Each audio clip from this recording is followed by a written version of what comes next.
Title: The Traitor Who Laughed at Ibrahim Traoré and Ended Up in Chains. The sky over Ouagadougou that morning seemed more special than usual. The soft sunlight poured down on the old roofs, filtering through the dusty streets, painting a strangely peaceful picture. But behind that tranquility, in the private rooms of the presidential palace, an undercurrent was quietly stirring. Ibrahim Traoré, the man the whole country had placed its trust in, was meeting with his closest advisors. His face was calm.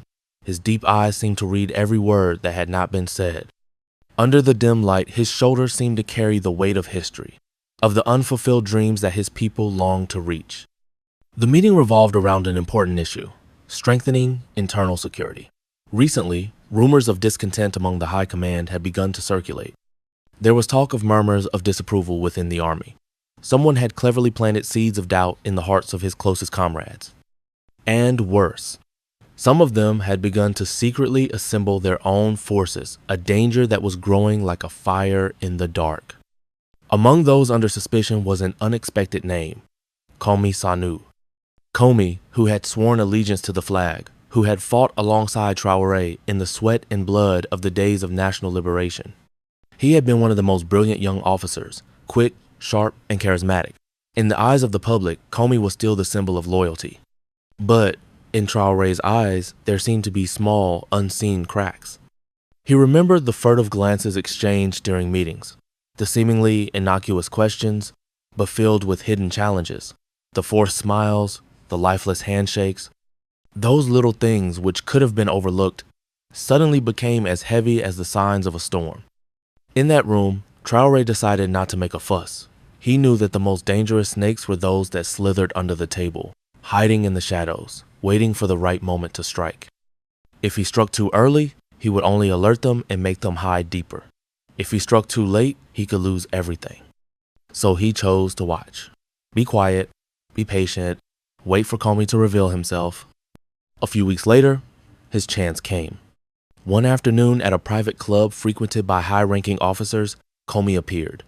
Far from his usual neat appearance, he was relaxed, laughing and chatting with a few suspicious faces, those who were known as intermediaries between the military and the underground forces outside. Sitting in the corner of the room, a close agent of Traoré, disguised as a waiter, quietly observed and recorded every word. And then he heard what Traoré needed to know. Does that fool think he can be king forever? Komi laughed loudly, his voice full of contempt. He forgets that those who climb up from the mud sooner or later will be buried by the mud. The sentence echoed like a knife stabbing straight into the pride of the entire nation. But Komi did not stop there. He began to draw up plans for overthrow, flattering discontented people in the army, promising to share power, and even mentioning contact with a few foreign representatives eager to intervene in Burkina Faso's politics. When the evidence was brought to Traoré's desk, he just sat in silence for a long time. No anger, no surprise. Only a quiet sadness crept into his eyes. Komi, who had shared humble meals with him in the trenches, who had promised never to betray the common cause, now he was the one behind the scornful laughter and the dark plots. But Ibrahim Traoré was not the type to let emotions dictate his actions. He knew that the more painful the betrayal, the sharper and quieter the response had to be. He decided Komi would be captured, but not immediately, not in the dark, but in front of everyone, so that all other potential traitors would tremble.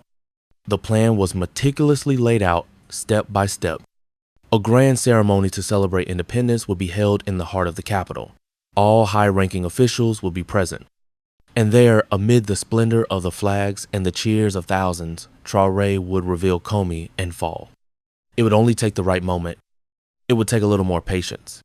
Because in the game of betrayal, the winner is not the one who strikes first, but the one who strikes last. Ouagadougou woke up at dawn. The streets were packed with people, the red, green, yellow flags fluttering in the gentle breeze. The sound of drums and cheers echoed everywhere, like the heartbeat of a country filled with pride. From afar, a convoy of high-ranking officials was making its way into the central square where the historic speech was about to be delivered. Among them, Komi Sanou sat in a shiny black SUV, his face more radiant than ever. His uniform was neatly pressed, medals glittering on his chest as if he were wearing a false glory. In Komi's mind, he believed that everything was in his hands. He had secret meetings, unspoken commitments, promises from some outside force that if the current regime faltered, an invisible hand would intervene, lifting him to the position he believed he deserved. Komi believed that with just a little more patience, a few more moves to undermine confidence in the government, Traoré would naturally lose his position and he would ascend to the throne amid false cheers. He was so confident that, during the ceremony that day, he did not have a trace of caution in his heart. On the contrary, every step he took into the square was filled with arrogance, like someone about to conquer the sky. Ibrahim Traoré was different. He stood there, on the high platform, his eyes calmly scanning the surging crowd below. From above, every smallest detail fell into his sight. Fake handshakes, insincere smiles, furtive, scrutinizing glances. And then he saw Komi.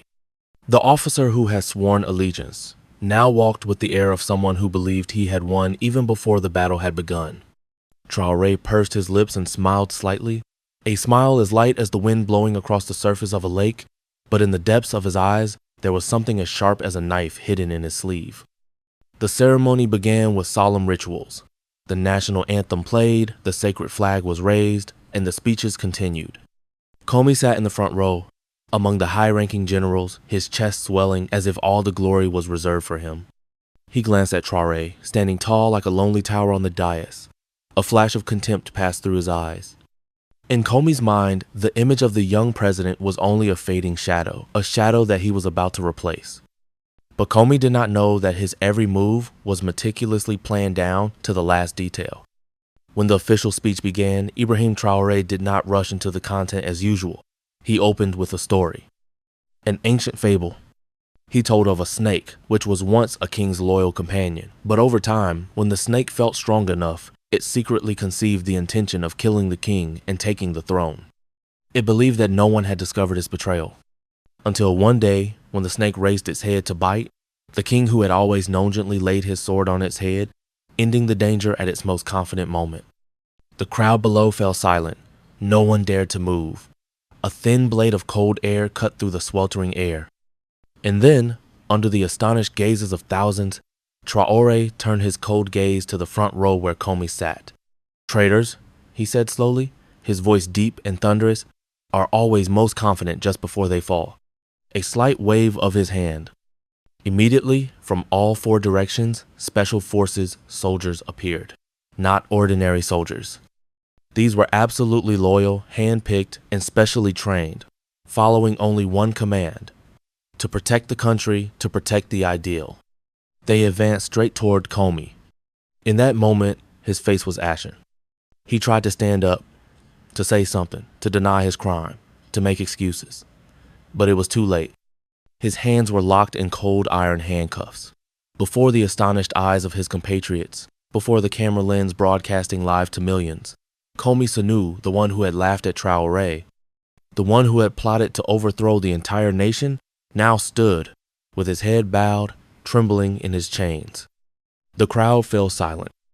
A moment of suffocating heaviness. And then, cheers erupted like thunder. Traoré, Traoré, Traoré. His name echoed throughout the square, reaching every street, every roof. It was no longer a mere name. It was an oath, a belief, an immortal declaration of a nation. On the podium, Ibrahim Traoré did not smile. He just stood there, silent like an ancient warrior who had just ended a secret war, a war against betrayal within himself. He knew that today's action was not just to punish a traitor, it was to send a clear message. Betrayal will never have a place on this sacred land. But the story did not end there. Because in the darkness, there were still other eyes watching. Those who had not yet revealed themselves. Hands that were still silently intertwining and calculating. Ibrahim Traoré knew he had to prepare for even greater battles ahead. Komi Sanou was escorted behind the stage into a small, makeshift room where light filtered through the cracks in the old wood. Outside, cheers still echoed like a flood. But here, there was only a heavy silence that seemed to crush the space. Komi sat there, his hands cuffed tightly behind his back, sweat pouring down his expensive military uniform. His face, the one who had once laughed arrogantly, was now pale, his eyes darting around, as if searching for a way out of the 4 invisible walls that were squeezing him. The door opened. Ibrahim Traoré stepped in. No escort, no bodyguard, just him, facing his former comrade, his former brother. In that moment, time seemed to stop. Traoré stood still, his eyes fixed on Komi Sanou with impulsive rage, but with a deep sadness, as if he were seeing the ruin of a soul that could have been good. "Komi," he said in a deep voice, each word ringing clearly, hitting the heart of the person sitting before him. "Why?" Komi pressed his lips together, his throat choking. No more arrogance, no more pride, only a piled-up shame. I just want it," he stammered, but then he couldn't even finish the sentence. Want power, want glory, want praise? All those reasons now became small and dirty in the eyes of the person who once trusted him the most. Traoré stepped closer, stopping just an arm's length from Komi. He bent down, looking straight into the eyes that had once been bright with faith, now clouded by ambition and fear. "I swore," Traoré said, his voice low but heavy, "to fight for freedom, for the people, for this land." A flash of memories flooded Komi's mind. Long nights of hunger and cold in the trenches, times together through rain of bullets, times when they looked at each other and knew that nothing could separate their brotherhood. But he had betrayed. Not just Traoré, but the man he had wanted to be. "The greatest pain," Traoré whispered, "is not from the knives of the enemy, but from the cuts of the person you love the most." Komi lowered his head, trembling. He was silent for a very long moment. Then Traoré turned and walked out the door, his voice echoing, resolute. "Justice will be done, not because I hate you, but because of the millions out there. They deserve a clean and fair future." The door closed, ending a sad chapter of a broken brotherhood. Outside, on the stage, the golden afternoon sun bathed the square in a brilliant glow. Tens of thousands of people waved flags, their eyes waiting. They were waiting for more than a ceremony, for a speech. They were waiting for a declaration, an oath to their future destiny. Ibrahim Traoré stepped up to the microphone, the gentle wind making the national flag flutter behind him. He stood there, towering like an unshakable pillar. And he began, "My brothers and sisters," Traoré said, his voice deep and resonant, echoing through the silent sea of people. "Today we do not just celebrate our independence. We do not just remember the past. Today, we pledge our future." He paused, his eyes sweeping over the faces filled with faith. "We have just witnessed something painful, betrayal by those who swore to protect this nation."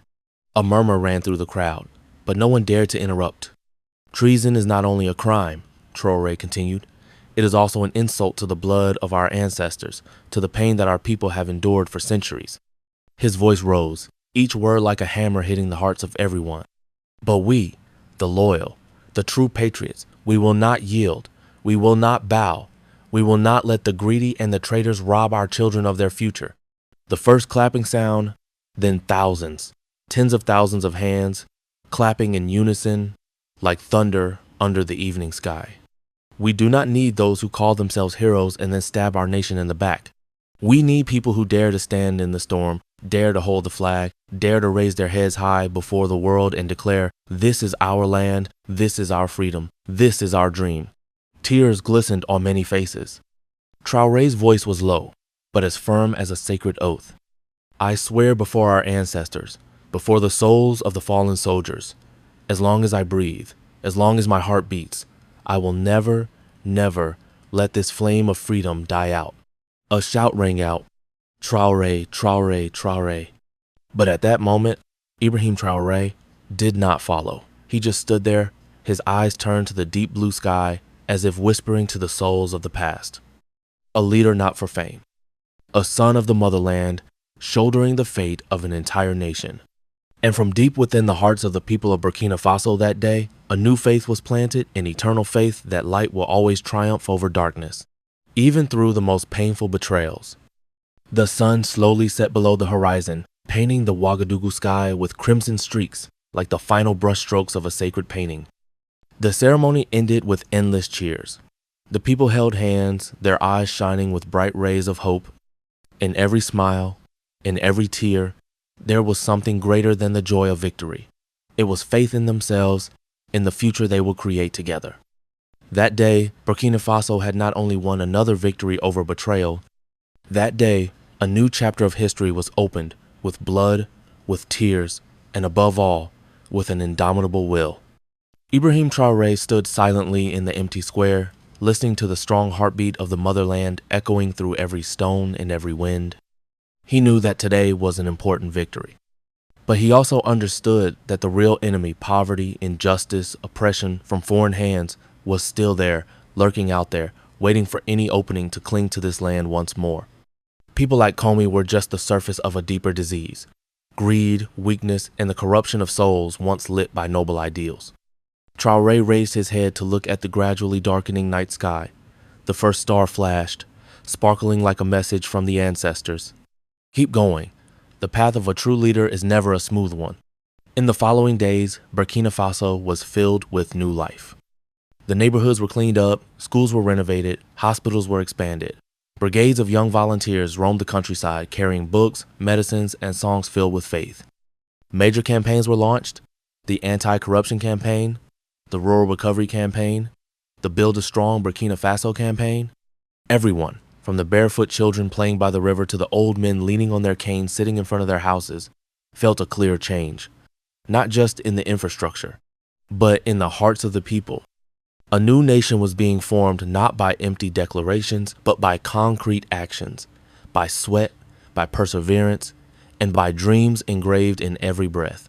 And above all, people knew at the center of all these changes, there was a man who sought not glory for himself, but only freedom for his people: Ibrahim Traoré. But for Traoré, there was no room for complacency. On a moonless night, in his office lit only by a flickering yellow light, he sat at his desk, spreading out secret reports before him. The situation in the region was unstable. Foreign powers were still trying to interfere. New conspiracies were brewing. His eyes scanned each line, each map, each analytical chart. Not a moment did he allow himself to rest. Because he knew leading a country was not about winning a battle. It was about winning every day, every hour, against fatigue, against temptation, against the deepest fears in people's hearts. Traoré picked up his pen and wrote a short line: "The people's trust must not be betrayed again." He leaned back in his chair, closing his eyes for a moment. But in his mind, the plans were clearly drawn: reforming education, strengthening the legal system, developing the rural economy, building an autonomous national defense.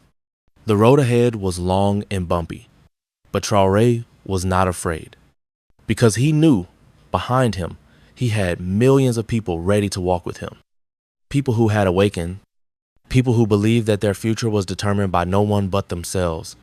Somewhere outside the window, a song rang out from a group of young people on the street: "Oh, my homeland, Burkina Faso, where the blood of our ancestors stained every inch of land, we swear to preserve, we swear to build, for the light of freedom to never fade."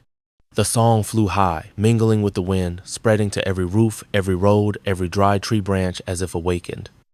And in that moment, Ibrahim Traoré smiled, a quiet, unhurried smile, because he knows the journey has only just begun. But with the faith of millions of hearts, with the light of justice guiding the way, no force, no matter how powerful, can extinguish the fire that burns in the heart of Burkina Faso. A nation has risen. A leader is ready. And history, true history, is being written every day, with steady hands and brave hearts. In the thick of darkness, the smallest light can illuminate the sky. And Ibrahim Traoré and his people are that light.